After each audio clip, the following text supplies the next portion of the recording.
all right.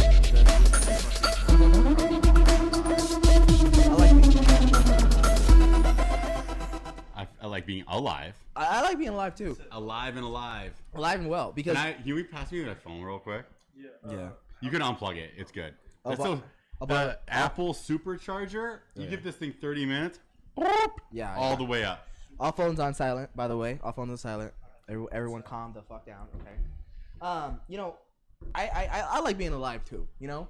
And COVID almost got me, you know what I mean? And it almost got everyone around us.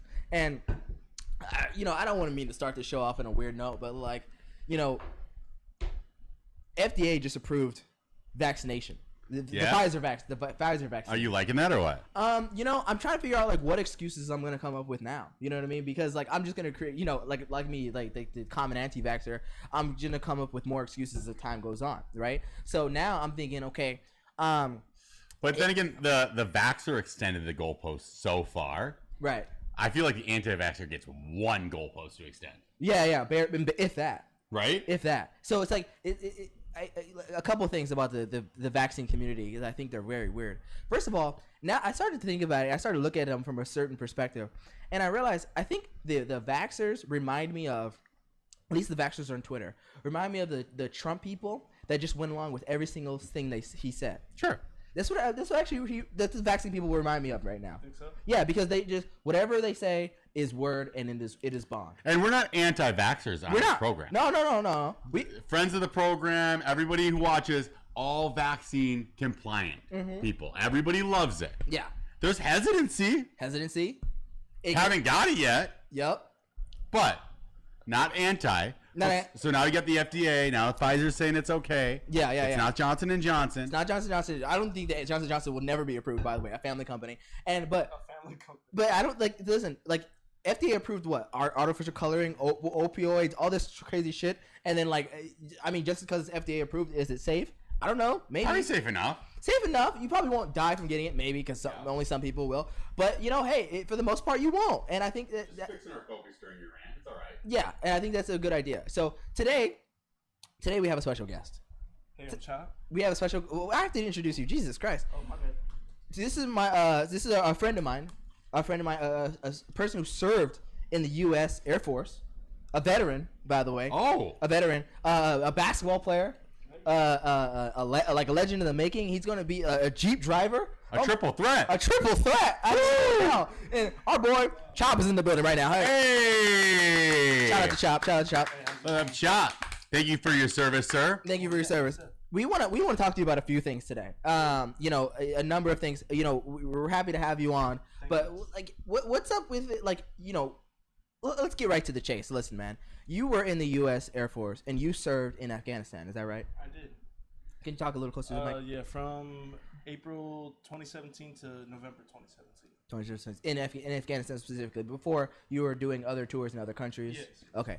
So like, you know, I understand that you can't say certain things and you can't say certain things about your job and everything, but like you like help. I mean, you were part of, obviously on our side doing work for, you know, fighting against the Taliban, I assume. And you know, you had your job. What did you do exactly? I was a munition systems crew member. So bombs, missiles, rockets, cool stuff. Okay. Fun stuff. Okay. So you were in charge of the boom boom. Yeah, the boom. The boom boom. The Yeah. ammo, the boom. Yeah. And you know, so I don't know. Did you see some of the boom boom?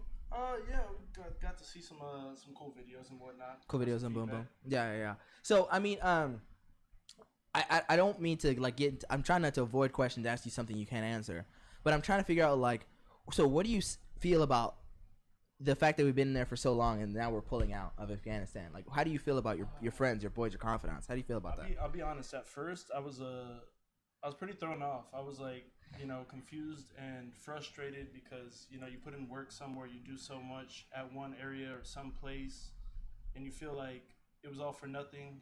But then, you know, I've heard from a lot of like friends of mine and different colleagues from the military, and they pretty much told me, you know, like it helped me grow, it helped us grow, it helped, you know, the men and women that were there. You know, I got the fucking goosebumps right now just even talking about it. But you know, we all grew in a different way. We all became better people from it. But at the same time, I mean, that's a shit place to be, you know, in a shit time and, you know, just under a shit situation too. Yeah, and it's a weird situation over there because you know because you told me you became friends with some of the people that were living over there, but like what was that situation like? You know, becoming friends with someone in a war zone, is that crazy? I think you could become friends with somebody anywhere though, man. You Totally. know, like any walk of life is welcome. You know, in my book, as long as you know their heart and soul are in the right place and they have good intention. But I guess I mean like in the country, you're fighting against people in their country, not against them specifically, but like you're fighting against people in their country, you know, becoming friends with people in that country. I've always that's just it's a weird dynamic for someone who's never served overseas or served, you know, for a military. You know what I mean? That makes sense. Yeah. I mean, so you know, tell me about the people that you met over there, like over there. Different types of people, different walks of life. You meet people that are really passionate about certain beliefs. You meet people who are very outgoing, people who are very, you know, to themselves. Mm-hmm. But I mean, it's like anywhere else, man. Just every walk of life, you know, is welcome until they're not. Yeah. It's a really funky situation, man. Did you feel like it was something that was going to be like a war that lasted forever, or was it one of those things where you saw it going the way that it went? Maybe not as dicey as it went, but it was something we had to get out of. I see both sides definitely, but I don't know.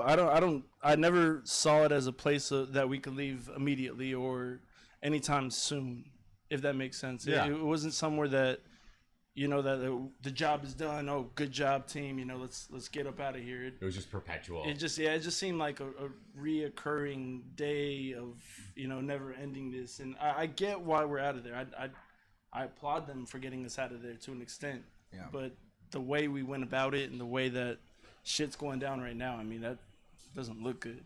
Right. It doesn't look good at all. Right. Yeah, it's one of those difficult things where it's obviously been a part of every single American's life for a long part of our upbringing. Yeah. You know, for the last 20 years, as a guy who's 34 years old, Yeah. it was something that was like coming into my being of like trying to understand within myself, who is America? What are we? What are we fighting for? What are we fighting against? And this does put this weird new kind of thought process back into our heart of figuring out what that all is about again, right? But I think we all wanted to get out. It's just, I think Biden really just was like, yo, I got elected to do this. Let's just pull the lever as hard as I can to just make it happen, right? Yeah, and we're out of there for the most part. I mean, we still have a whole bunch of people over there, you know, now dealing with worse situations, which is, you know, something we really just need I feel like we should have focused on it before getting everybody out. We should have, you know, really went to the drawing boards and figured out a plan and devised a plan.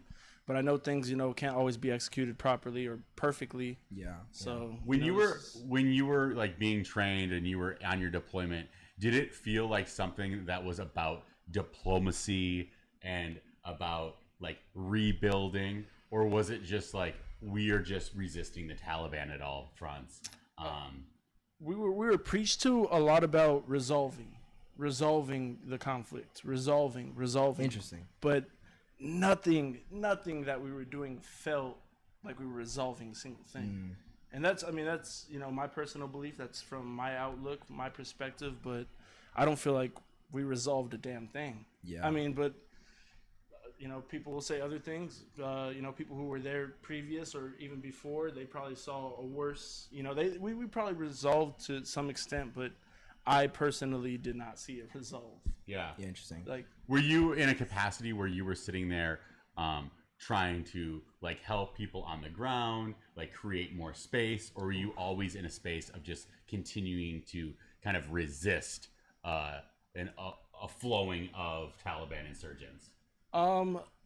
there's a good mixture. I know that we definitely get attacked out there, but at the same time, my job was a mechanical aptitude job where it's constantly building, constantly trying to meet frag, meaning get enough munitions to the aircraft to do what they have to do. Yeah. So it's just for my personal job, it was it was a constant work, a constant churn wrench, constant, produce so other people could, make sure they produce for their job.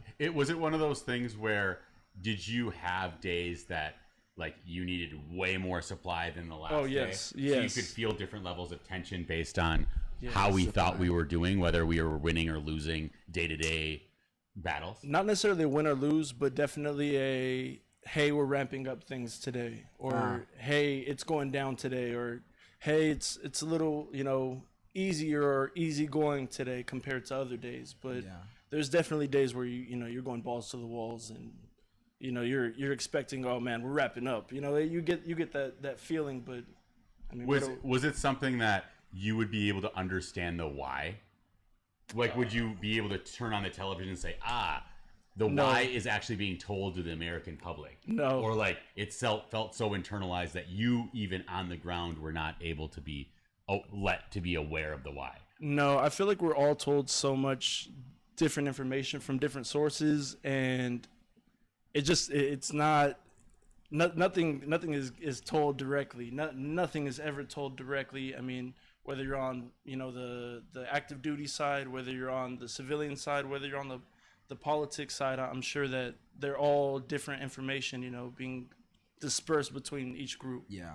That has to be, I mean, it was one of those things that you sign up for, so you're obviously mentally preparing for a long time, and you're talking to people in training with you, and you're like, this is how it is, right? You're signing up for a job, and the why is probably embedded into your heart, and you're just like, but there's going to be a lot of weird, like, woulda, coulda, shoulda things that show up on the job. Yeah.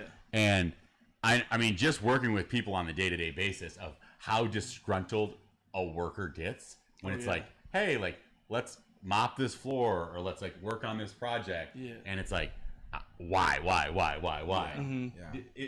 We can never turn off those thoughts in your head. Exactly. But is it getting voiced on the ground, like inside like the barracks at night, or is it everyone pretty much like tuned into like, we're just getting this job done? I believe that everybody, expresses their emotions and their feelings about each job and each task that they've completed or not been able to complete. But it's all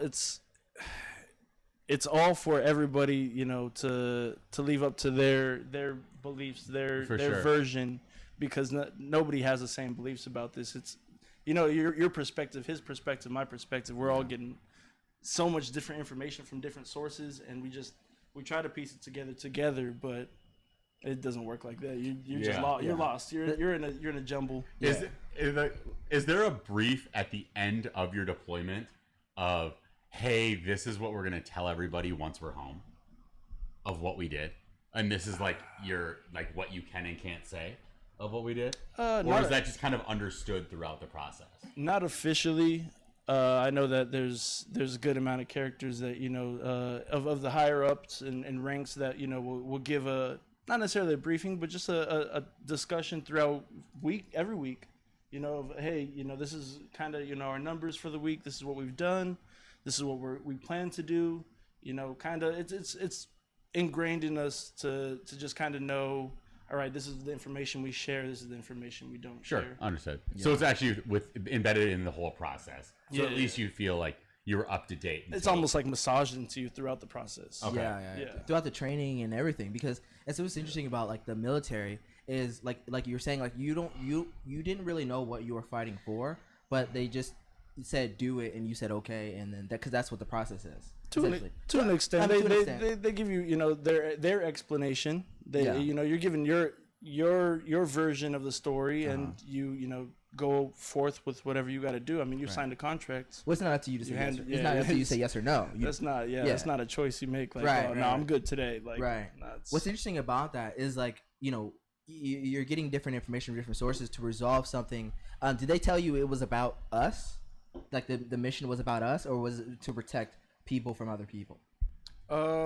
There's not an overall mission. You got to think it's each branch, each section, each group, each unit has their own mission. Right. So you have a mission, you have your mission statement, you have your certain section. It's kind of like, being hip hop or R&B or you have your mission statement for each one of those chapters. So the overall mission was to resolve, and our personal mission was just to support, you know, Right. the fight line. Right. This was interesting. I just I met, you know, well, obviously, you know, I've made friends with people that we grew up with. Oh yeah. That went to the military and are still in or have already been out. And the message is similar to what you're saying. It's like we were fighting, but we were told what we were fighting for, but we weren't like it wasn't really like we weren't really sure, you know. And that's a tough one because it's like we're going out and in other militaries. I feel like it's a similar thing too. It's not like us. I'm sure it's not just us. But we're fighting each other and not really sure what we're fighting for. Like, you seen that one clip of the Rams fight in the Rams stadium? No, I haven't. Okay, so there was a huge fight, and people were arguing whatever, and then a drink gets thrown, and the guy starts fighting people.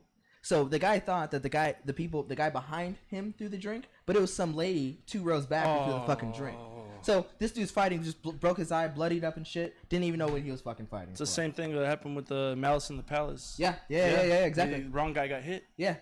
Yeah. Didn't even know what you're fighting for. Did you guys Fighting full out. see that on Netflix? I started watching it. Yeah, it's really good. Yeah. It's really good.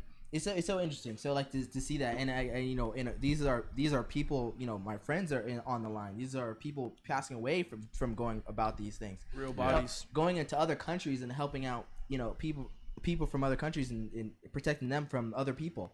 So it's interesting. You know, obviously it was for a reason, but like it's interesting to know that, you know, our people that went out, that we sent out, didn't really know what they're fighting for. Does it make your understanding of like who is America and what we stand for more clear? And did it like solidify what you already had thought previously? Ooh. Or did it change your idea of what that was on the back end? I joined the military at 19, like Okay. a month after graduating high school. I swore in. So And what was your idea of the United States at that time? yeah, my view was I remember what you said. my view was very cocky and to myself and very in my own head at the time. Okay. And So it wasn't really about No, the it was- U.S. as a greater whole. it was- it It's wasn't. about you being a big bold man and being able to do whatever you yeah, want. it wasn't realistic. Okay. I mean, at the time. Could I remember tell you what you used to say when we were getting ready to go let's- into the let's hear military? it, let's You hear were it. like, bro, like I'm going to the military, bro. Like I'm gonna get paid, bro. Like they're gonna give me this check when I get out, and they're gonna cover me and all this stuff. And then they ask him now, and then he's like, oh man, like I'm still waiting on that check, bro. Like Hey, man. they still waiting to do this. Like that kind of sucked. Like it's Yeah, like. the process, that's what they don't tell you. I mean, they give you a week of TAPS, and TAPS is like a program, you know, when you're heading out of the military, and they you know, oh man, look over these books. You're just so excited about getting out that you don't look over any of the stuff. The information they give you is Nope. kind of, you know, death by PowerPoint, so you kind of push it to the side. Yep. But when you get out, oh man, you need to handle so much stuff. You need to get to so many different resources, and it's like missions. Like they send you on GTA missions to get, you know, what is owed to you, essentially. You know, nothing's owed to crazy. anybody, but what you worked for. You know, what they promised you. In the military, I feel like you're kind of owed a couple of things, you know. So did it give you a better understanding of the U.S. and like what it stands for, or like? Oh yeah, sorry about that. No, just to My get back bad, to like, yeah. it's just a, Yes, it did give me a better understanding, because my understanding at the time of, you know, being a young kid, I'm still young, but being, you know, 19 definitely changed. You know, by the time I was 23 and getting out of the military, I had a way different view and perspective on an outlook on all that stuff, because they just, you know, it's just things you've seen, things you've done, experienced. for sure. Yeah, It's definitely changed. So do we have anything to be proud of, or where do you kind of stand on it? Ooh, I'm proud of the people I served with. I'm proud of the people that helped me mature and grow up and become a different person, a more grown person, somebody who's less, you know, reactive and just somebody who thinks a little bit more, a little bit patient. Still, I mean, I'm not a perfect person, but definitely the people around me, I think, is really what I have pride for. Yeah. But not necessarily the organization, you know, the whole time. I think it's weird with that sentiment, and we all kind of collectively think this as American citizens, right? Mm-hmm. And I don't know where it happened, but like, and this is definitely like a LA and San Francisco thing. Okay. Where like everyone is like ashamed of the United States, but then I ask like, well, what are you ashamed of? You're ashamed of the leadership. You're ashamed of like who we are in this world and what we represent. And it's like, well, who do we represent, really? At the end of the day, most of the people that I meet, and even like every military member I've ever met, genuine, thoughtful, caring, protective, virtuous individual. And that's who's standing the line against things that definitely want to stand against us at all costs. For sure. So there has to be some level of realization that maybe we do live in a beautiful, bold, reckless country that has these beautiful things to actually fight for. Now, do we do it right all the time? Heck no. I mean, literally we have military planes flying off on tarmacs and people falling from the sky. It proves that we all fail, but then we all collectively fail so much in our individual lives that we understand how systematic failure can happen. But at the end of the day, like, I do think the overall grasp, like, the United States is actually trying to stand for more in a world that seems so confusing from the get. But we've let some leaders definitely get away with pushing the line too far, where we do get ourselves in a 20-year war that was like gonna perpetuate forever, that we tried to make it, we disguised it in diplomacy, we disguised it in human rights, when now we're like, well, fuck y'all, we're going home, you save yourself, we'll save ourselves first. And what I think is kind of weird today is they're trying to get like military people home before they get like American like NGOs and like people that have saved, like, and people have worked with it, translators and like, stuff like that. I respect you all so much as military members that I know that like you want to be the last people that walk out of the space. You want to make sure the last American NGO, the last contributor of whatever we were trying to provide, whatever Taliban or whatever person that was, working to fight against the Taliban and helping us against that fight, the last boot on the ground should be in a military plane. It shouldn't be military first and then everybody else go figure your shit out. But with that thought process, that goes back to planning.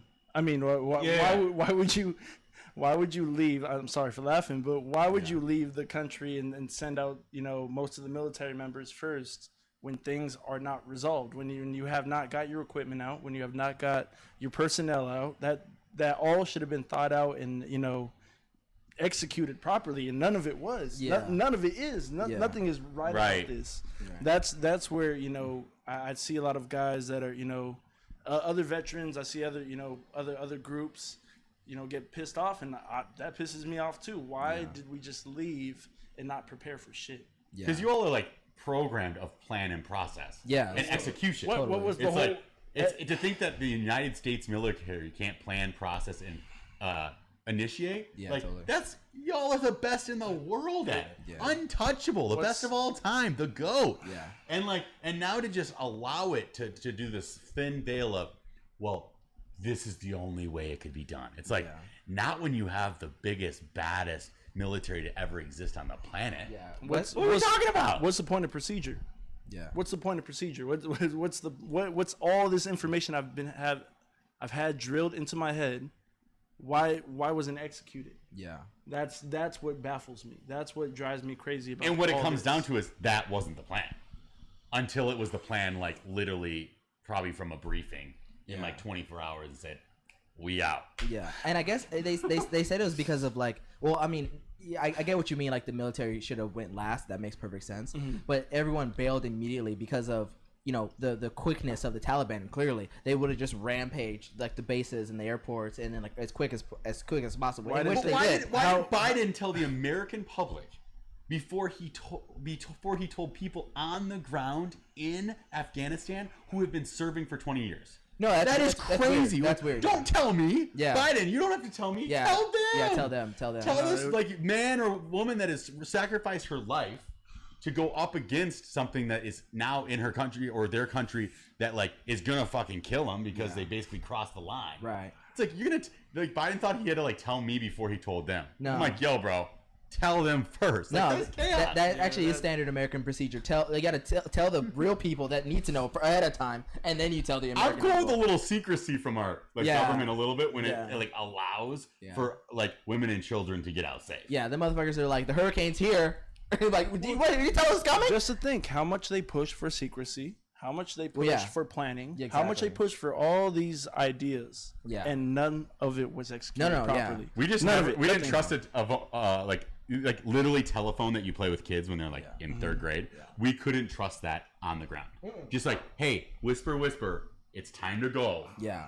Well, it's Don't like, tell anybody. Yeah. It's Except like- tell these 3 people. Yeah. Whisper. We just couldn't even trust telephone. Because Nah. I guess we're all human. No, because telephone's a real thing. But like, I think whoever is the military strategist at the West Point are probably so pissed because they trained the general that was supposed to make the fucking decision, and the general was like, "Nah, just fucking bounce." And those motherfuckers at West Point are like, "I'm gonna what the fuck?" Can you imagine the vein in some of the necks All the that professors, they saw? are just like, Because you know there's some veiny necks, dude. "Oh yeah, oh yeah, oh yeah." Yeah. that extra like. Piss motherfuckers. They're like, "I trained you. Man. You went to my class for 20 years." Yeah, no, I get it. It's crazy shit, man. And But we stand for more here than we letting everybody like allow us to actually talk about. Like, I actually think we stand for some shit. we do stand. We for don't shit. always like implement it, but like, damn, I know everybody who I'm talking about is looking at us going like, bro, don't we stand for more than this? We stand. It's just, man, it's crazy that we really don't even like execute what we talk about and do. Like we say and build up so much about ourselves, and then when it's time to like, you know, bust a move and like actually show our stunt, like can't even pull off like, you know, just a simple task. Yeah. Like that, it's just, let's extract people from a base. Okay, let's plan that out, execute. None of it was done. That's what, I don't know. It drives me No, crazy. I don't know too much, but all I do know is like I don't know too much. we do stand for stuff at Smart and Mild. We stand for a lot, and you know what else we stand for? We stand for relationships. We stand for relationships, and because we talk about relationships a lot, and We talk about your relationships. a little bit, and it's time to get at Sonia Curry, you ladies and gentlemen. Oh, come on. It's time because Della is divorcing Sonia Curry, and I think she's finally available. And so, Sonia Curry is who? so Steph Curry's mom. Steph Curry's mama bear? It's hot. She's a Curry's mom. How hot? She's a 10. She's like 45, and she's a 10. Ooh, she's an 8.5. So, Solid look up 8.5. her- I can't look her up on here. What? Okay. Solid. No, not on this one. No, hold on. Go, Let me freeze my frame. hold on. Let me look up her Sonia age. Curry looking like a 10. Sonia Solid Curry. 8.5. He's gassing. But dude, she He's for her gassing. age. Hold on. Age. How old is she? So, She's 55, dude. For 55, she is a dime. Are you kidding me? Are you kidding? oh my God. She is a dime for 55. a dime piece 55. Bro, get out of here. You telling me you don't want that your girl like looking like that at 55? Bro, get out of here. Okay. Bro, if she was okay, if she was 45, 8.5, sure. But 55, 10. Is she a 55? Dime 55 dime piece, bro. Get out of here with that. piece? You concur? She's a He's beautiful engaged. lady. Oh yeah. She's an 8.5, man. Bro, she's Solid 55. No, 8.5. that's a 10 at For 50. 55. 10. That's a 10 for 55. That's a 10 at 55. Okay, whatever. Della's getting divorced. Solid 8.5. I'm trying to move my way in. So how do we do it, boys? How do we do it? You know, You going 55 now? 55, why not? And against former basketball players, rich boys, it is what it is. But sometimes, you listen, when you get a divorce at that age, you've been married for too long, you want change. And change is Some young me. blood. Young Some blood. Short boy. Change is me. It is what it is. It's fine. Dark skin, you know, we don't no more of that light skin shit. And, you know, hey, what's up with Steph's mom? What's up with your mama, boy? Man. I don't know. Are you really here to handle that though? Is I that think the so. like? Is that something you could take on? Listen, let's get her to move to LA, right? She's not far away, not too bad. Okay. Where is she in the Bay? She's Yeah, she's in the Bay. Right. She gotta Switch ditch the the colors. Bay. All you do is switch the blue to the purple, and you're fine, right? And Okay, then, okay. and then roll her up to my crib, right? I know I live in an apartment with a roommate, but she can still roll in mine. Okay. Right? And then be like, hey, like Your roommate. roommate's more her age than. My roommate's older than her. But I'm like, hey, roommate, like I need you to bounce, right? And then like I chill with Sonia. We watch movies, we watch Netflix, right? We put on we get some weed edibles, buy some Kiva, whatever. Not sponsored. And you know, we kick it, and then we just see where the night takes us, bro. And Sonia Curry, like, listen, You're gonna break up just a broken home that's already a disaster. it's already broken. It's already broken. It's fair to him. Appar- She's fair play. I understand his logic. She's on fair that. play, and all I'm gonna do is wine and dine her, right? Take her back to my railroad apartment, right? And then just like chill. What are you whining and dining with? Like what's the wine and dine tactic for Ralph's ex NBA player's wife? Ralph's. Okay, listen. Top shelf. Come with me because I need your help to reach it. Okay. Top shelf wine, right? And then so make sure you get the best. It costs like $34, right? You don't go to the restaurant. Why pay $100? Why pay $30?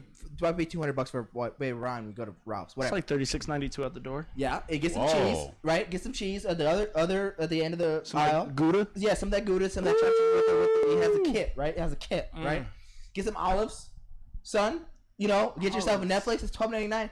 All those things cost like $45. I can tell you one thing. She's seen all of this bullshit. Son, you don't think that's talking not about gonna work? charcuterie board and some wine? At Ralph's, why not? She's a 10. She likes it cute, you know? She's 8.5. She's a 10 at 55. Son, okay, how about this? Tell me show me a 10 at 55. Show me a 10. I'll show you somebody who's older and hotter. Who?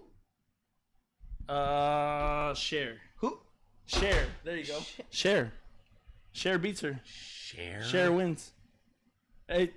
Like the singing. Oh, now you guys are quiet. Now you're quiet. No, Cher older is, and hotter. I don't even know. Older and hotter. Cher was never a 10. Son, Cher was a 6 at best. Are you kidding me? Are you at best? At their best. I'm gonna go to Cher at 25. Am I tripping balls, son? Cher? No, Cher at 55. Cher at 55. Look Son, Well, Cher's at 73. You know, I'm aware of that. You know what you should have said? You know what you should have said? And I'm ashamed on you that you didn't say it. You should have said Sade, bro. You should have said Sade. That's at a minimum. good one. That's a good one, too. Cher? How old is Sade? She's like, Sade is probably like 6. Sade. Sade. She's up there. This is Cher at 25. Oh, she's a baddie. Yeah, Cher's the one, not the two. Dude, she was cute. But look, Sade was cute. Sade is 62. Sade is 62, and she. Nah, she's fine. She's fine. Maybe not anymore. But I mean, she's still fine. 62, She's still fine. She's still a nice little 8. That's you know, 62, not bad, right? Nice little at minimum, right? No, I'm just saying.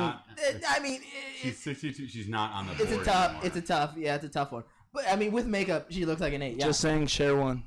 No, she didn't. Not Dude, that's one of the most regrettable things you could ever. Yeah, I don't. We should delete this whole segment just because you said that. Like, what? Cher? Are you kidding?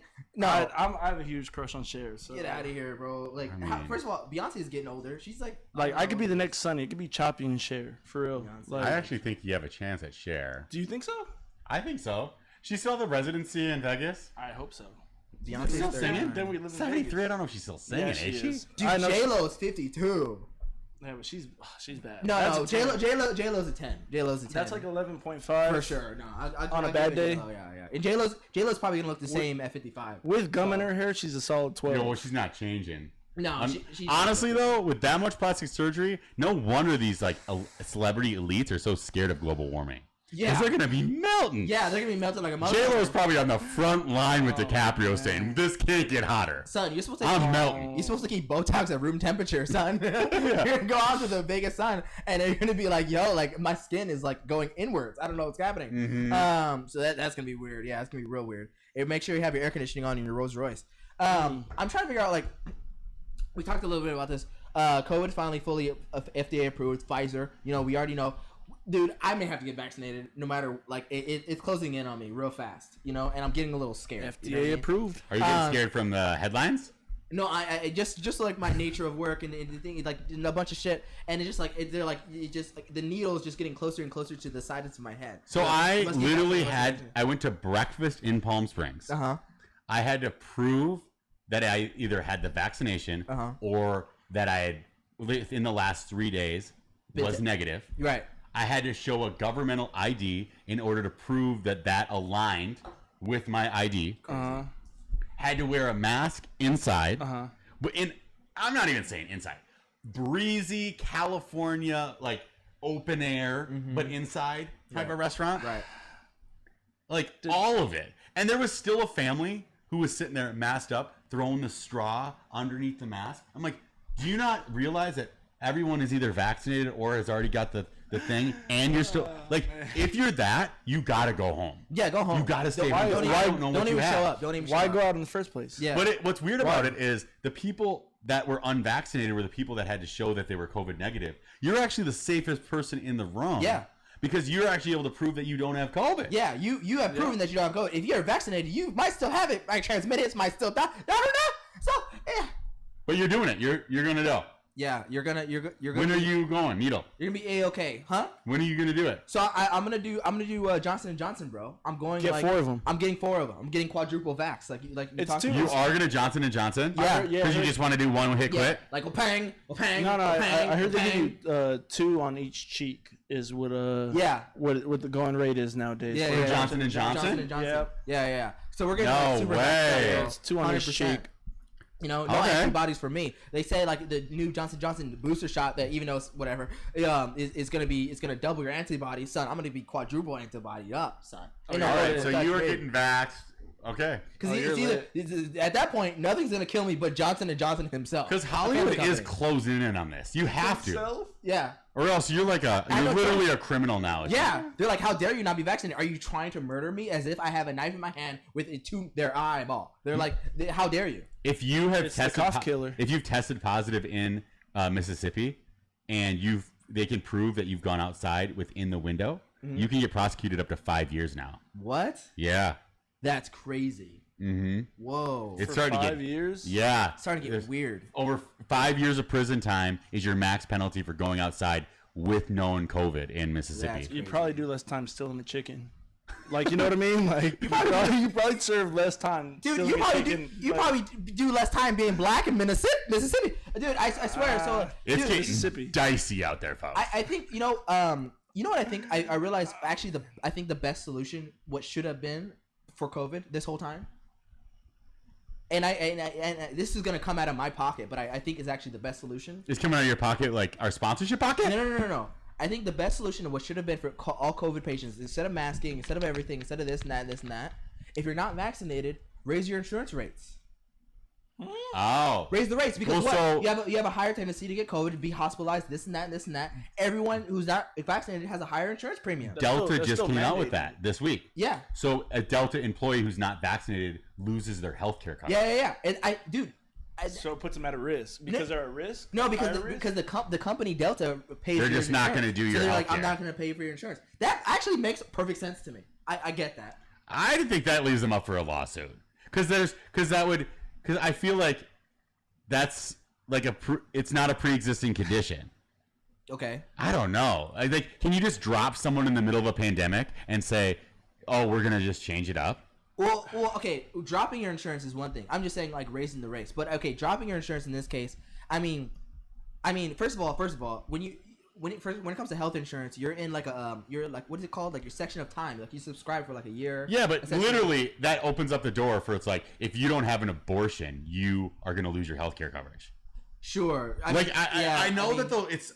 and I know that will inflame people. Yeah. And people are jumping through the screen right now. Yeah. But how far does the line go? Yeah, because We literally can mandate now the government coming out of our body and telling us what we have to put in it. have to, yeah. Like Just wait till we get chipped like animals. at what time does it get kind of loony? I'm already saying loony. Yeah, this But is like already if past- you're not saying loony yet, when is it? No, this is past loony. We are definitely fucking way past loony. But I also think that the vaccine's probably perfect for you and go get it. I think it's positive to have. It is going to help your body and stuff. Yeah, get it. Unless you're under the age of 40, I think it probably is not as healthy as what it could be. Right. And that's coming from someone who's not a scientist. Right. I'm an idiot. I'm a hobby podcaster.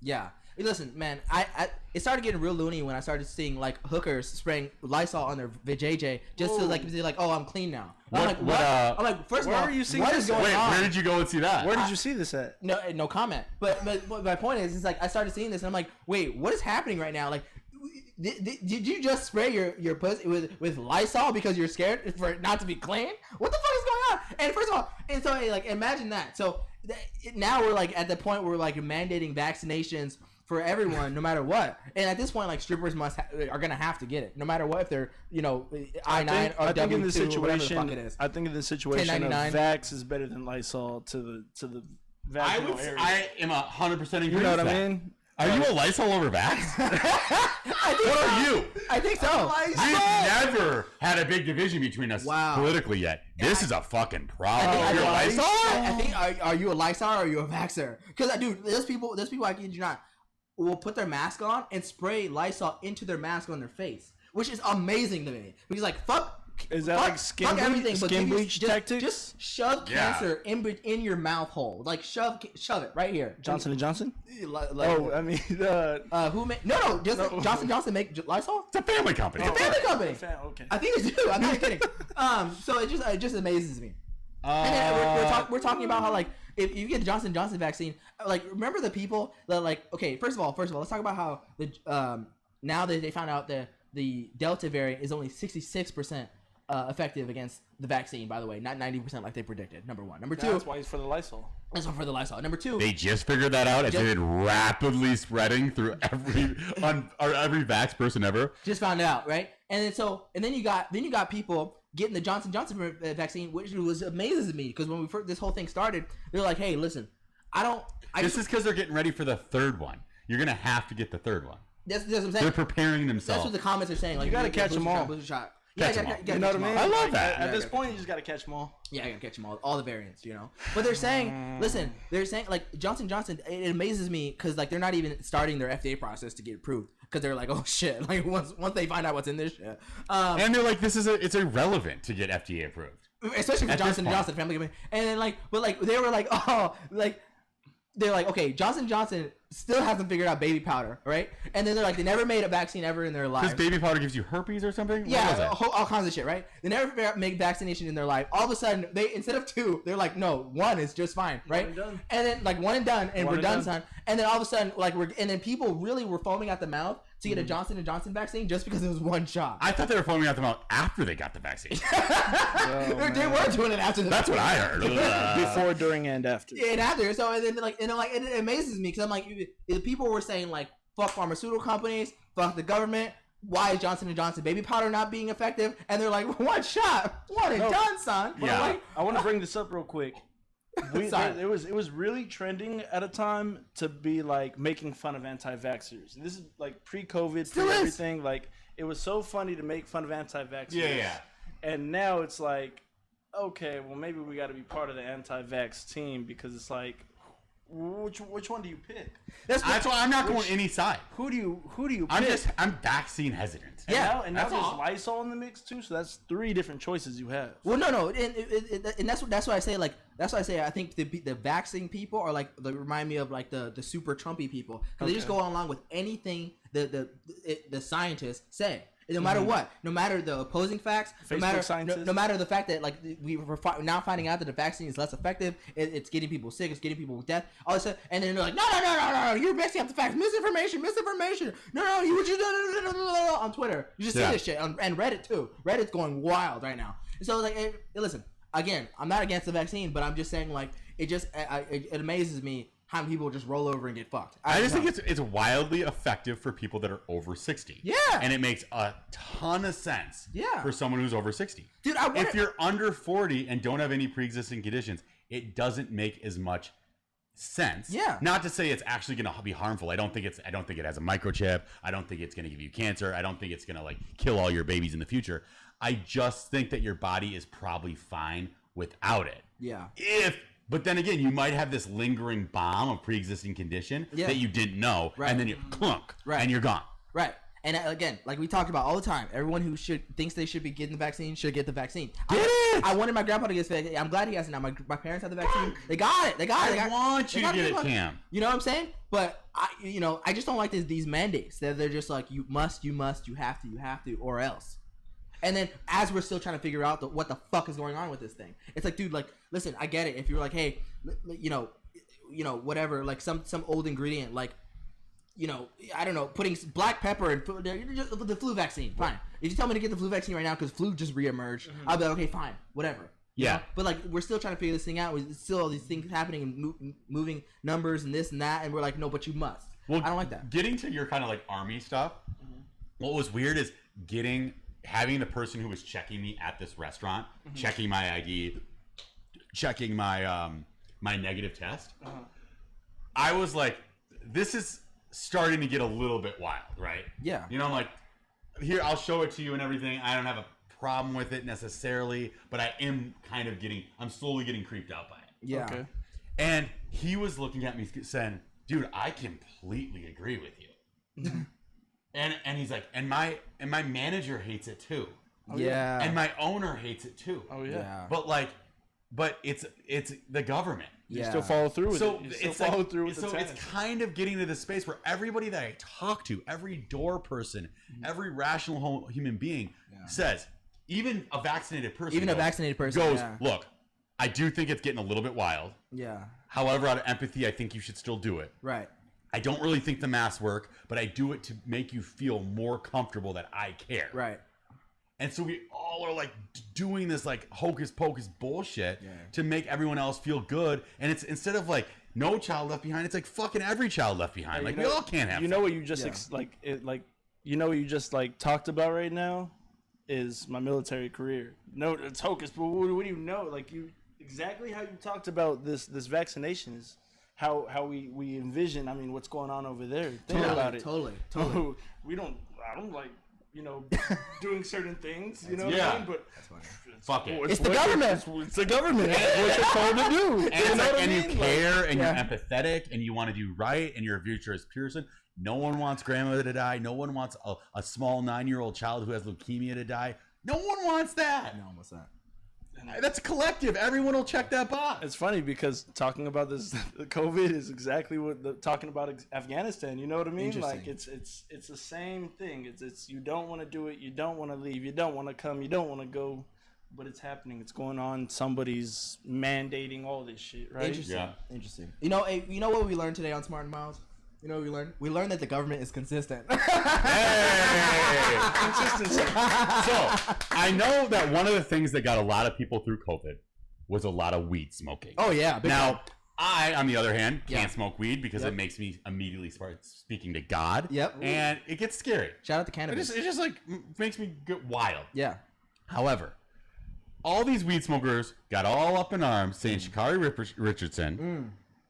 Weed made her the fastest lady in the world, and that all Olympic athletes should be able to smoke weed. Yeah. And she this finally got girl her weed. gets a hold of a blunt, and she goes from the fastest woman in the world to not even the fastest. She's the 9th fastest in her race. Oh no! So weed smokers, how do you feel about that? First of all, Michael Phelps. No. First of all, we know. All weed smokers till the end of time go, Michael Phelps. Michael Phelps. That's a good point. That is a good point. But I will say this. I think we as weed smokers are and you're speaking for all weed smokers now. Okay, no. You're on a pedestal. I would say this in general. For like a most general rule of thumb. I don't think a lot of weed smokers run. Because running and then like having something that's not air going into your throat. Kind of affects you. Yeah, but I saw so many people on Twitter going, I told you, everyone's smoking weed. It's cool. It doesn't slow you down.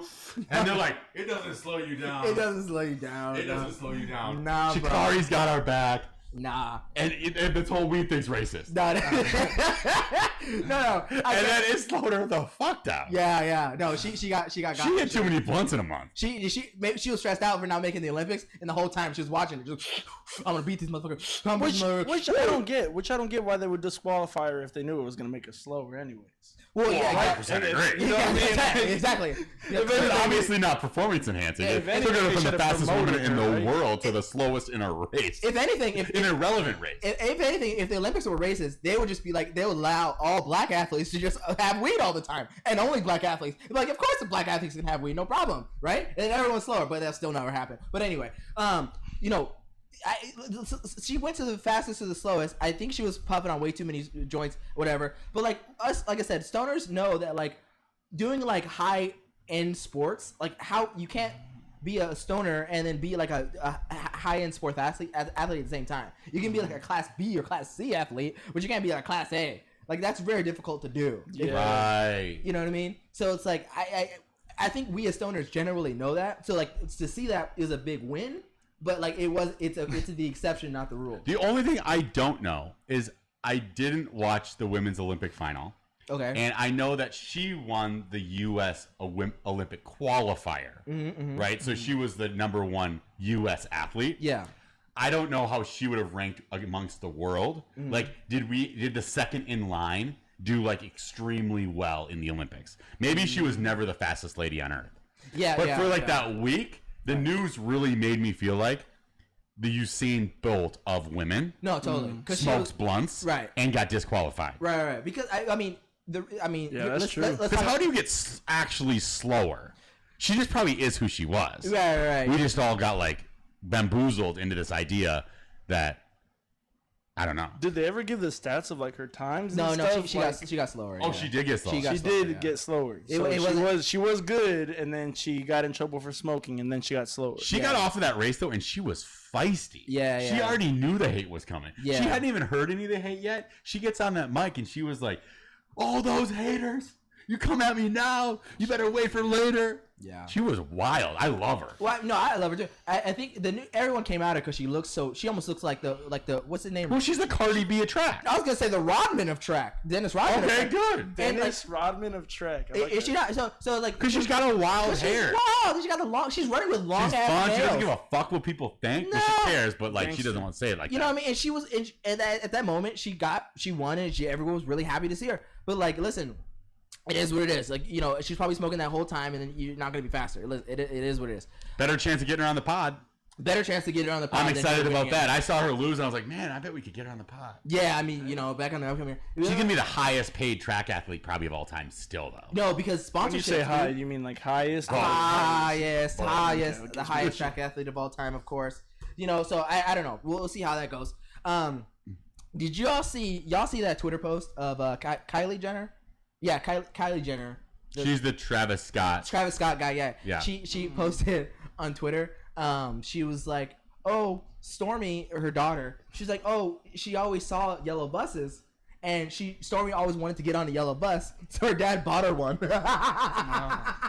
So like a big bus, like a big old yellow school bus, like a school bus. Because I guess Stormy was like looking at buses, and she'd be like, "Mom, I always wanted to get on one," and she'd be like, "Nah, that's for the broke motherfuckers." And so we'll go buy you one real quick. It's not like, oh yeah, we'll put you on the route. No, that's too dangerous for you. So we'll buy you a whole ass bus. Is it for her birthday? I'm not sure. I hope it was just like for the birthday party. I actually hope it was for nothing. I hope it was for no reason at all. She's like, "You saw a bus, we get you bus." Yeah.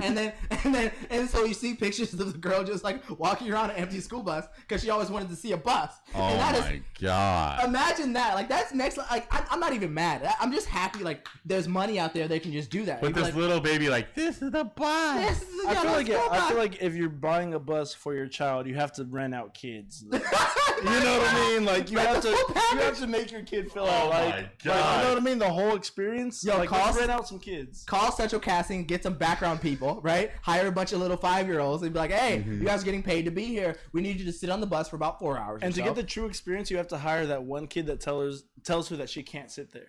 Yeah, like, hey, seat's taken. This one is taken. Yeah, I know you're rich, but you can't. She's never felt that before. Yeah, ever. She needs to be rejected once, and then cry, and then come back, and then mom needs to tell her like, no. Like when someone tells you that, you say, "I'm richer than you. Get the fuck off We're my seat." Kardashian. Yeah, I bought the fucking bus, and I'm paying your tab for the day. So how about you go fuck yourself, and then make that kid cry, and then that kid leave the bus, and that's how you do it. Bus driver run over this child. I'm a Kardashian. Remove his seat. Yeah, exactly. That seat no longer belongs in this bus. Right, and that's how it's actually done. Yeah, that's how it's actually done. So, shout out to Kylie for getting her Stormy a bus. That was pretty cool. So Pete Kardashian crazy. We got Ye. He's actually changing his name. Oh yeah, he's changing his name again. Ooh, no. Yeah, Kanye's changing his name to Ye. Oh yeah, I keep thinking it's either Kanye West or P Diddy changing their names.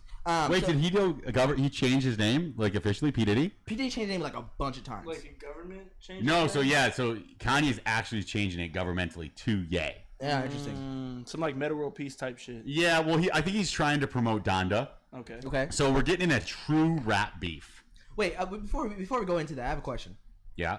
If you change your name mid-divorce, does that have something to do with the case at all? Like, can you like avoid something in the case? Oh, you change your name and last name? This is why you're on the pod. Those are the questions that matter. I don't know. How much money is this going to save the man? Yeah, because what if like he somehow slips away? But then again, Kim's not coming after. He's richer than Kim. Yeah. He is richer than Kim. But I was thinking like Kim's not coming after any money. But I mean, is but Kim, Kris Jenner is. Does Kim not come up on a one-uppins? You know what I mean? I know that makes very ghetto language, but people who understand ghetto understand what I just said. Kim Kardashian will come up if she needs to. again and again. That's what we told her. So you're like saying that's what I mean. Kim does as Kim does. Yeah. That's what we talked about that one episode. She's gonna date up next time. She's not gonna date down. Are you kidding me? She's gonna go up and up and up. Who do you date up at that point? Oprah, we figured it out. Yeah. She's gonna go lesbian. She date Oprah, or he's gonna date Robert Smith, the other black billionaire, because he's like the only black billionaire, other than Perry. Dr. Dre, and LeBron James. Dre. The film producer Perry. Tyler Perry. Tyler Perry would be a perfect match. Yeah, because he's a billionaire. Tyler Perry's a step up from Kanye. Money wise, it's always the money. It's not the person. It has nothing to do with the person. She's not. No. Who did I actually think that was a match made in heaven? There was something I had. I thought we thought Tyler Perry. No, Was it Tyler Perry? Yeah, I think it was Tyler You Perry. understand? Like if Tyler Perry got with Kim, like there would be a hit on his head. There would be a price on. That would Tyler be so Perry's wild. Head. Like people would be hating on Tyler Perry so bad, worse than they already are. Yeah. Well, based on the Kardashians, she'd probably go after a shittier rapper. Right? I mean, but a shittier rapper that has to be relevant, right? So no, like they bring him up. Yeah. Like was Travis Scott really Travis Scott before Kylie? Yeah. Like I know, not just. I think he's radically talented. Yeah. Right? He's honestly one of the best in the game. Right. But was his name that by then, or am I an idiot? No, it kind of was. It pretty much was. Yeah, it pretty much that's was. already like. It was good timing. Yeah, if so he was on the precipice. Yeah, he was already pretty much there. If you hit him up a year before, then you would be on track. Is he on? Yeah. Like I just wonder if he's on like the McDonald's menu. If it wasn't like with Kylie, He might be like. You would think he's the Fortnite, like he's all of it. All right. Yeah. Minus, so that shows me I don't know much about rap. It's just like him, like his music, the demographic that he gets to. Yeah, it's definitely he would have been that big. Already. Yeah, I would say without. But she did boost up. I mean, But it's weird because I think he it's as far as like star-studded status. Mm-hmm.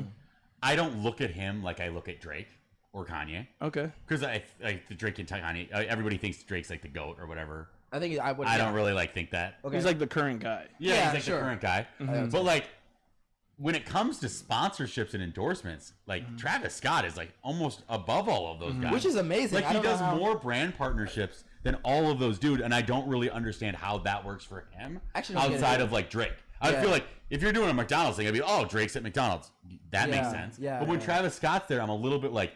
That's how Travis Scott does it because he's very creative and he matches well. He's like the Fortnite guy and all that stuff, but he just doesn't seem like he's on the same spectrum. But he like somehow levels himself up. No, that's a good point. Because he doesn't do Drake numbers and album sales and concerts. I'm sure he doesn't. But yeah, like in terms of popularity in the public eye, they are almost as popular. But even though Drake is like way up here and Travis Scott's kind of like mid-level. Yeah, I get your point. I think it's where you focus your branding and promotion on too. Because I mean, Drake, he did the shoes with the Jordan, and they did limited quantity and this and that. True. That's true. I mean, Travis Scott was putting his fucking face on cereal boxes. You know what I mean? Well, but when a rapper puts his name on a shoe, I'm like, well, rappers put their names on shoes.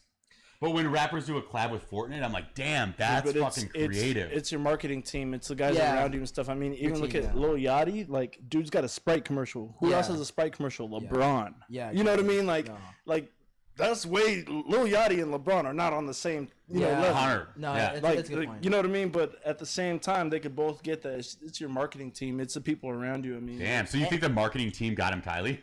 Maybe. I mean, no, that's you get a wife that way. What do you mean? Well, no, I'm saying that's a smart marketing move. No, get him Kylie. Yeah. Like, dude, we got a collab coming for you. It's called Marriage. I think that's being celebrity though. Like, I mean, they're gonna always try to pair up celebrities. Yeah. J-Lo and Diddy and A-Rod and guy and this guy and I always like whenever I see celebrity couples, I go a little bit like, is this real? Yeah. I just don't know.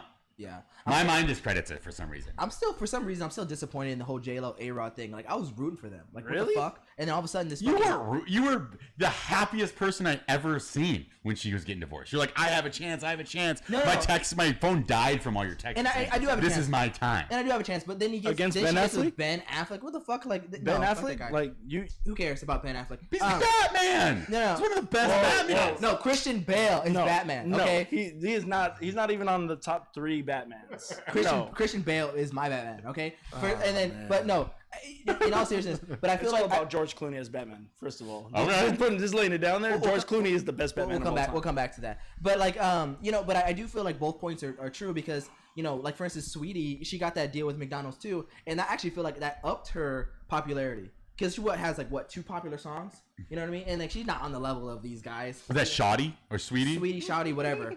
And then, but like, now she has a McDonald's meal. I found out my fucking dad had it in his car. I was like, I got food. And he's like, the fucking McDonald's bag. I was like, what the fuck? So he doesn't even know who that girl is. But now he does because he saw it in the fucking McDonald's bag. Right, like this is crazy because I wouldn't know the difference between Shawty or Sweetie and Doja Cat. Exactly. Even though I know Doja Cat's a white girl. I don't fucking like, know the difference. Sweetie's like a black chick. Yeah. I still don't know if I'd be able to tell the difference in public. Yeah, no, I get. And is that fucked up? Sorry. Yeah.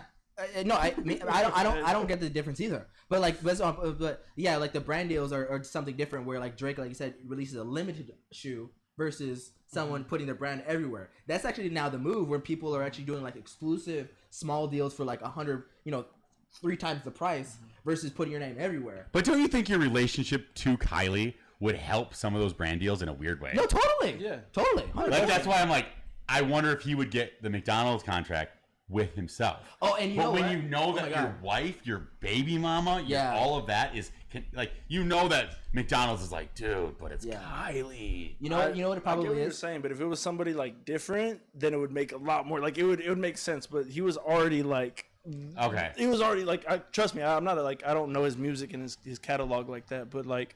He was already there. Like, if all right, Travis Scott, I'm not. If it was somebody else, though, like, man, I'd be like, yeah, you're right. Like, it's like Ray J. Yeah. Look at Ray J. Like Ray J was Ray J popping. Yeah, no, totally. Until Kim got him out there. Get the His headphones are popping. Raycons. Bro, Raycons are popping though. Jesus. On every ad, and every time I see like an actual review, I'm like, these suck. Anyway, oh, okay. Yeah.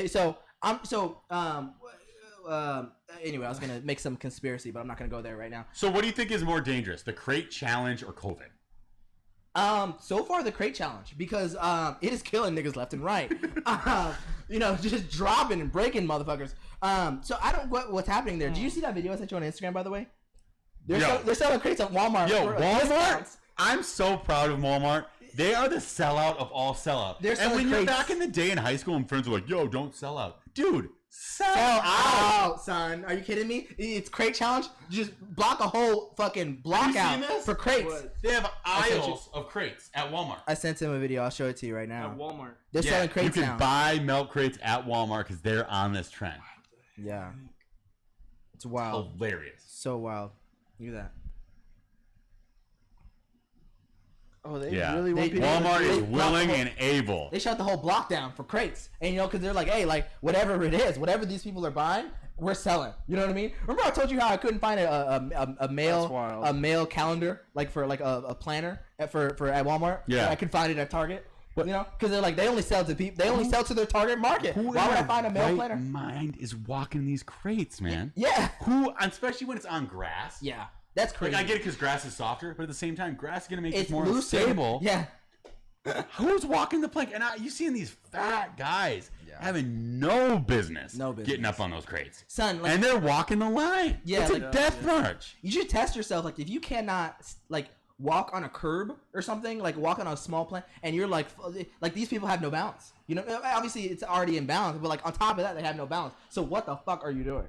These people are like some half drunk, fat, whatever, and then they're just like, a curb is like left and right though. Like these people literally have to find like the center of gravity, like on each crate as they're walking through it. Like I don't have balance like that. Like I would second crate, I'm done. Like, those guys don't look like they will walk a curb in the first place. That's what I'm saying. Like they're I'm not touching those crates, and I'm like an athletic prowess, a beast. Look at them. Yeah. Dude, I can probably kill. I can probably kill that crate challenge. I ain't doing that shit. Why would I bust my ass for nothing? Why? Should we do it? No. We get some crates out here right now. We FedEx them. I'll do like a 3 crate challenge where it's just like go to 1, 2, 3. Yeah, just go to Walmart. Go to Walmart. Why even go in the back? No, Walmart's in LA. Is there? Yeah. So I mean, it's the crate challenge that's killing more people. It's all that stuff. So I'm trying to figure out. So, in taking away like opportunities and jobs, OnlyFans is at first they banned all nudity on OnlyFans, and then they were like, We make too much money from this shit. We ain't doing it. They suspended its ban. They're like, no. We need to keep our porn. And I sense a publicity play. Okay. You know when Coke said they were going to take away original Coke? And then they brought it back. They announced it on like a Friday. Yeah. People bought it up. I bet there was a surge. Because they didn't say they were banning it that day. Yeah. They said they were going to ban it soon. September or something, yeah. I bet that there was a bunch of little dudes, little money grubbers, wanted to see one last titty. Yeah. Who bought up those accounts and said, I'm going to get this last bit of explicit. Yeah. And now they're sitting there with the monthlies. Right.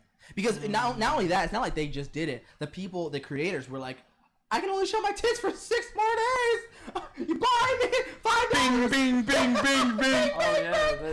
6 more days, 4 more days. That closing sale must have been amazing. My OnlyFans subscription is closing now in 5 more days. Circus City And these went out of poor business. creators now poor creators are sitting there with their tits beat out. up, bruised, thinking that it's closing time. Oh, no. And then, cling, doors are open. Oh no! And they're like, I'm tired. Oh no! I have to show my tits longer. How many job applications do you think were filled out? Son. This last month. Filled out and canceled. Like Starbucks is like, bro, no. Nah, we got enough people here. They're like, we had this fucking hiring issue for this long, and all of a sudden you motherfuckers want to come back, and all of a sudden you motherfuckers canceled the application. Or like clubs with like the cocktail waitress. Yeah. It's just like all these Garden. clubs. Olive Garden was about to have all the baddies. Oh, 100%. Olive Garden was about to be cashed out with just Dude, COVID would have been canceled if OnlyFans just let the fucking strippers go. Like, and then it's amazing to me that they upheld the ban, which is amazing. So like, here's what was more interesting: to see on Twitter people like fighting for the right to hoe. Like it was weird.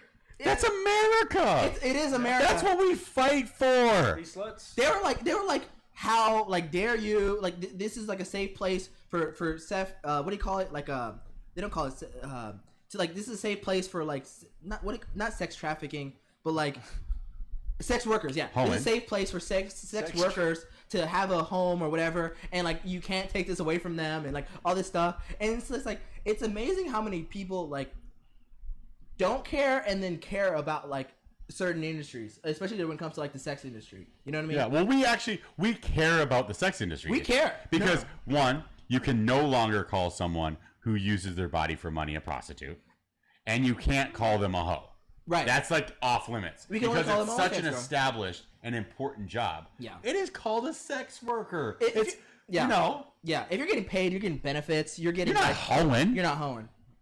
No. You don't get medical insurance by hoeing. You know, you do it by being a proper whatever you want. Content creator. A content creator. Okay, we'll come back to that. So it's art.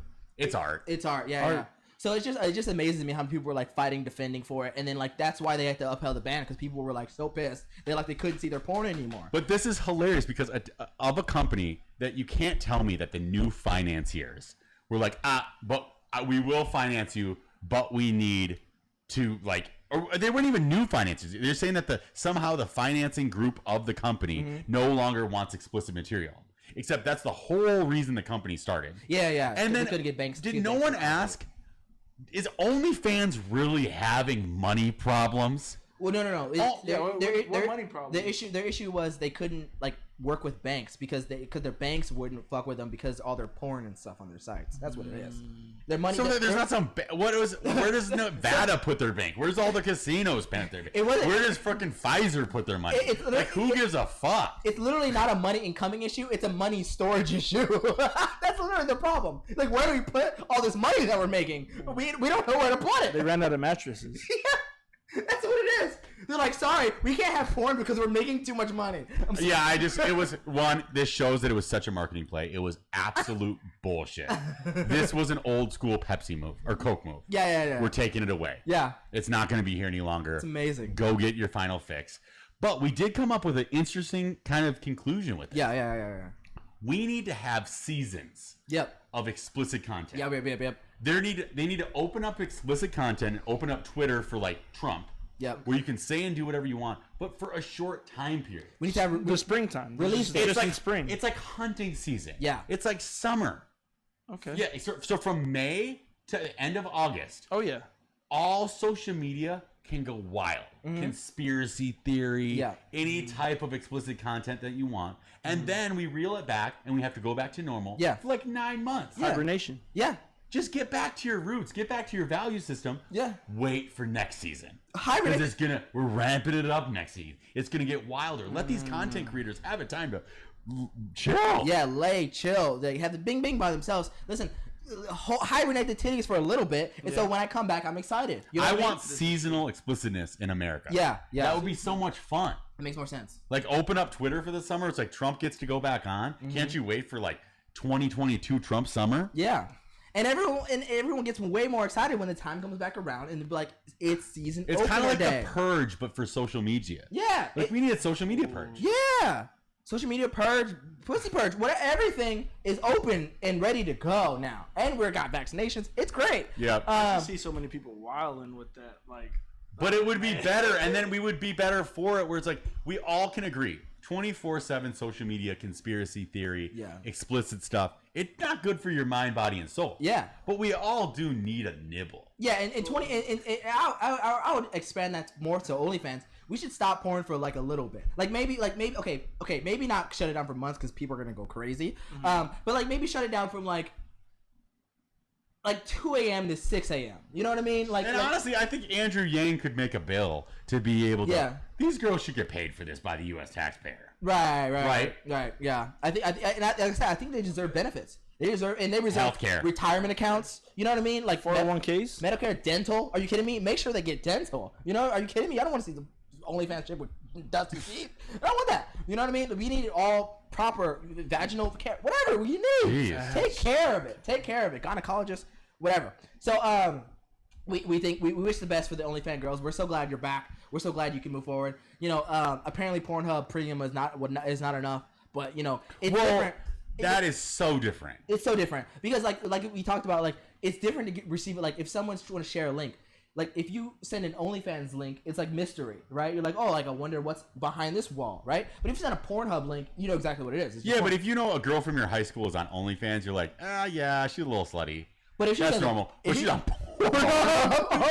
It's like, because then you can finally say hoeing.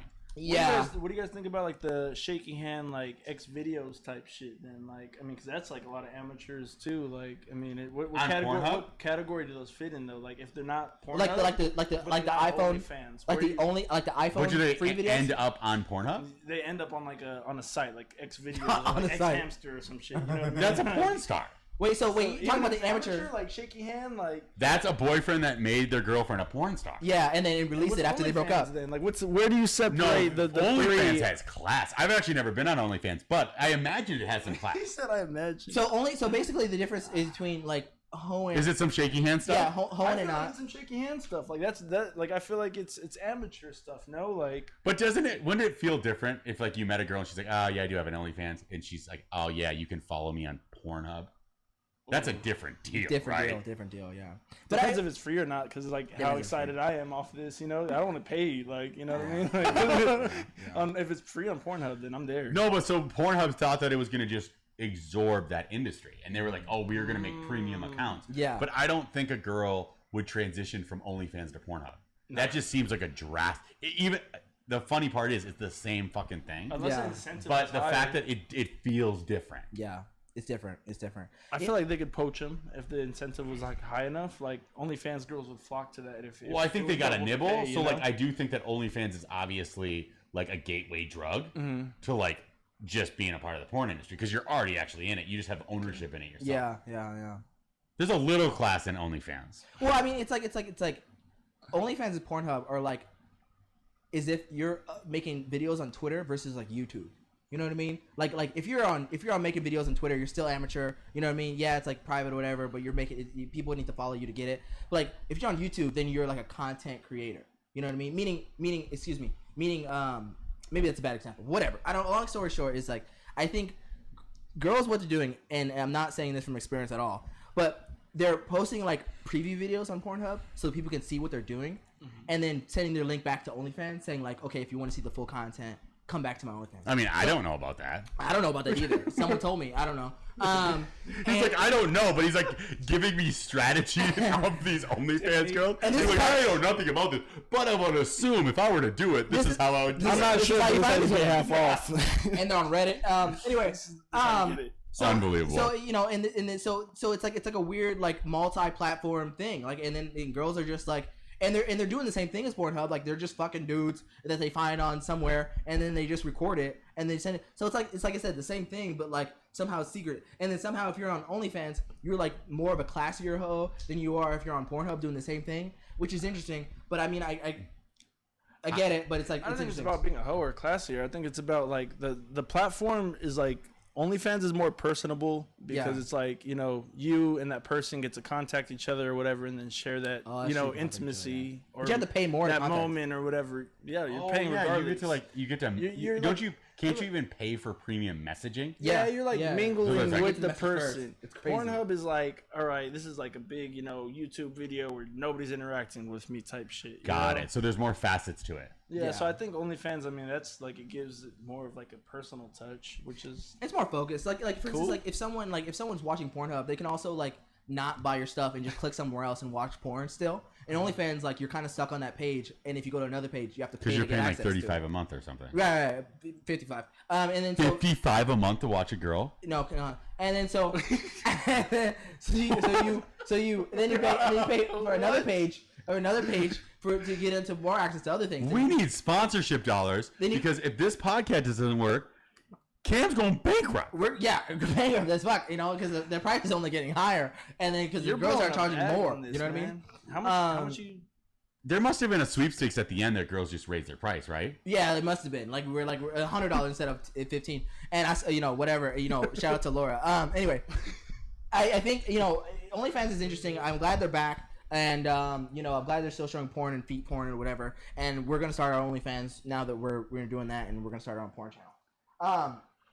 Unbelievable stuff. Unbelievable. Rachel Nichols. Speaking of fat asses, Rachel Nichols is out of ESPN, and wow. I mean, hold on, I gotta look her up. No, she is thick, bro. She is a thickie, son. And I was kind of disappointed. Like, I get the whole Maria Taylor thing or whatever, and I had a feeling they were gonna wait until the NBA season was over. Because, like, if they fired her, like, mid-NBA season... Wait, we talked about her. Yeah, we did. She bad? She's gone. She's out of ESPN now, officially. Wait, today. She's not a chub. No, she's a thickie. No, she always shows the top half of her body. You gotta at least find the bottom half. The bottom half? Yeah. She always shows, like... Nah. You're body shaming this? No, I'm saying she's a thickie. It's a good thing. You right. That you say that as a compliment. It's great. You like that. Yeah. And she's thicky in a good way. Yes. She's thicky in a nice way. Blessed in the proper. Okay, so she's canceled because... I think because she hated that younger... The Maria Taylor thing. Yeah. And they waited until the NBA season is over, essentially. So she apparently, what happens is her show is off the air. She still has a contract with ESPN, but her show's not going to show up anymore. So, I mean, she's essentially fired. Let's say because she got her job because she was a girl, and then the other girl got her job because she was black. And then she's like, this girl's only has the job because she's black. Yeah, because... And then ESPN's like, no, but we gave you the job only because you were a girl, you're fired. Well, sort of.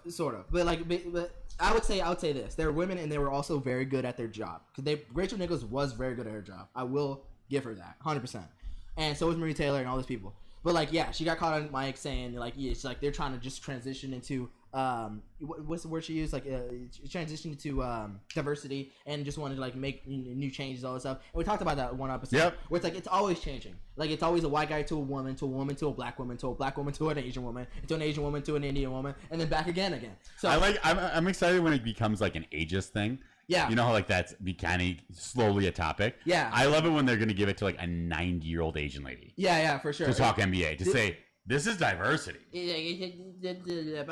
Like, this is diversity. We have to expand upon it everywhere. But this other girl had, like, an unbelievable rap sheet of, like, a huge career path. And she was actually, like, 34 years old. Yeah. It was, like, her time. No, but it's time to transition. We need to move on to the better of the days. We need old Asian women because this is what people want now. I love it. And therefore, I decided, and therefore, I'll put her on TV because I said so. That's how TV works. Anyway, so I mean, Rachel Nichols is gone. I wish her the best. I think she's probably gonna start a new show. I'm probably because that's how this always works.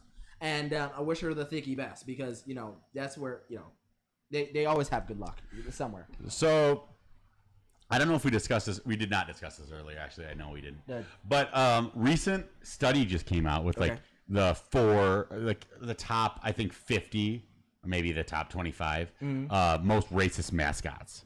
Oh, okay. And fourth on the list was the Fighting Irish of Notre Dame.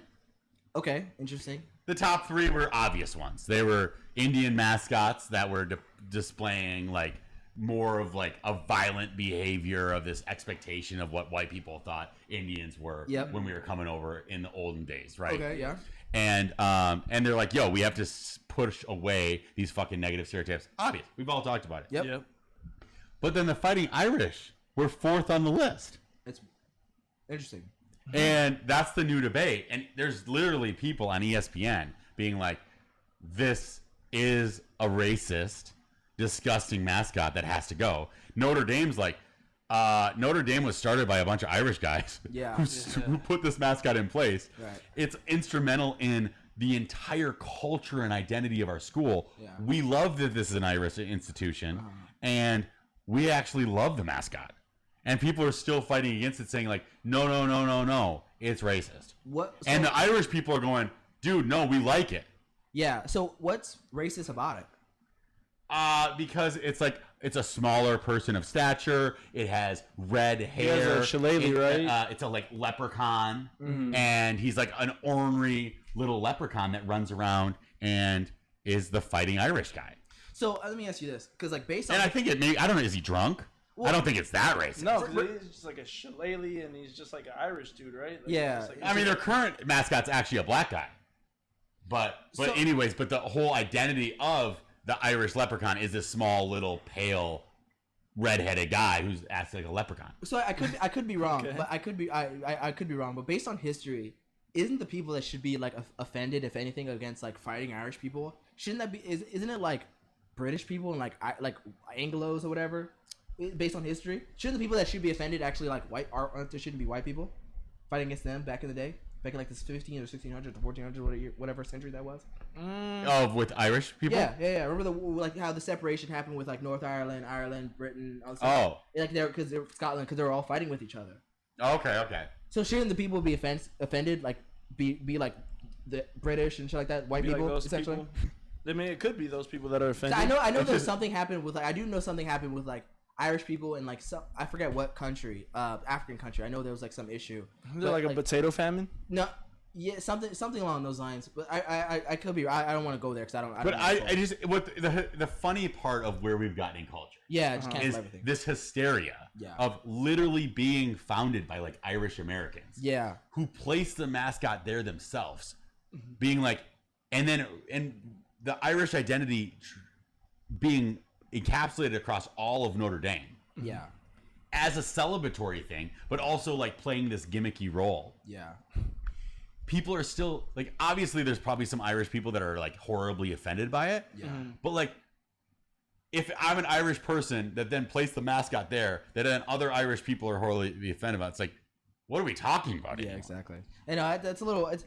That's a whole point of a mascot, is to literally kind of blow out an identity of something and exaggerate it. Right. And that's the point. Like so I'm like Norwegian Swedish guy from Minnesota. You like a Viking. So the Viking, I fucking love the Viking mascot. Right. It's a big, wild, long-haired guy. Used to be a fat guy. I think they kind of got him a little bit younger now. Yeah.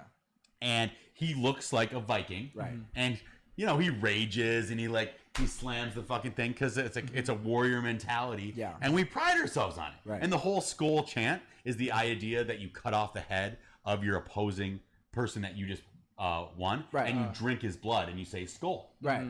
I don't know if anybody was that not on the canceled list too? Like, yeah, if anything, you should be canceled next. The Vikings. Did that not go along with the Irish dude? Like the Viking doesn't. Well, like that's fit in with the Indian. The fun of mascots. Obviously, when a white guy puts in an Indian mascot and then like does all this shit to make him look like a barbarian, that's fucking bullshit. Right. But like, if an Irish dude wants to create an Irish mascot that seems a little bit belligerent, dude, what the fuck? No, I'm saying, did the Vikings fit in on that 50s list? Like, I don't think so. You know, like why would the Irish be thrown on there, but not the Vikings? You know, I think because exactly make him a leprechaun. But that's even that makes that's even what less I'm sense. saying. Like That's like a part of the cultural heritage. Same with the Viking. That's what I'm saying. Yeah. Why aren't those both canceled? Like, and why is cancel like culture like so huge right now? Why It's so is that weird. okay? Like, why do we just want to like stop everything? You know. I think part of it is, and like I like the people that like really go hard online. Like, we don't understand it because they're not us. These people are like stuck in their houses on their computers all day. Haven't done sports ever, and then like they just mad all day. You know what I mean? They just mad about shit. They don't have any future little to none future prospects in life. You know what I mean? So they're not looking forward to shit. They're just stuck into some shit that's happening now, and what their anger is and mad at, and they're just projecting that on somebody else. So you're saying it's just hateration, basically?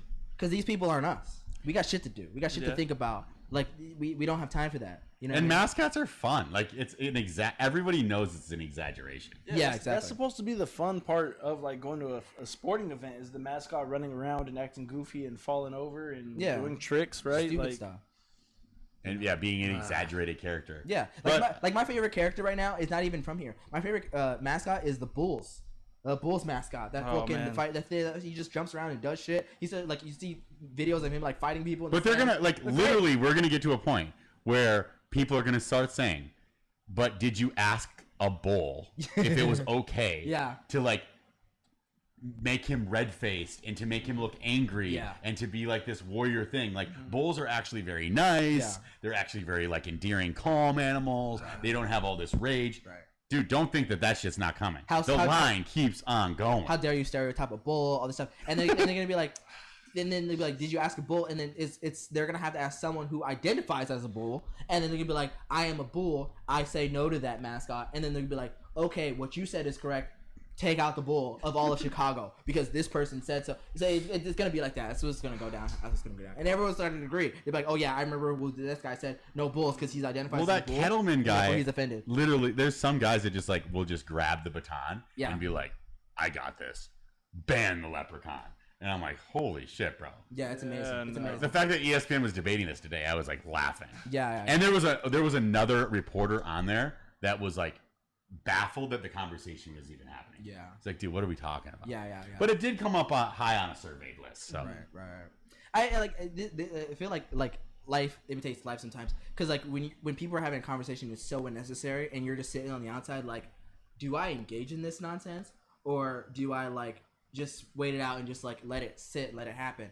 And like I feel like that, like so many different conversations. I feel like someone's watching this. Everybody listening to our podcast is like saying the same thing. They're looking at us like, you stupid motherfuckers, and then they're like, I'm just gonna stand there and watch it happen, and then comment on saying they're like, I love this fucking train wreck. I fucking hate these. I hate. Yeah. So I get it. Yeah, I guess it happens sometimes. So anyway, how you guys feeling? This is how you guys have anything else you want to talk about? No? I think we got everything off of our chest today. Yeah, we got everything. What a beautiful day in America. Yeah. We out here in LA. Oh yeah, by the way, no more drinking, sort of. We'll see how that goes. Cam is sober. Back to sober because we have messed up way too many times. So I gotta tell you the story. Back to personal rehab. Yeah, personal rehab. We're going full cannabis. I'm sorry, Dad. Anyway, so love, peace, and chicken grease. This is Smart and Mild. This is Smart and Mild, live from LA. Live from LA. We love y'all. We'll catch y'all later.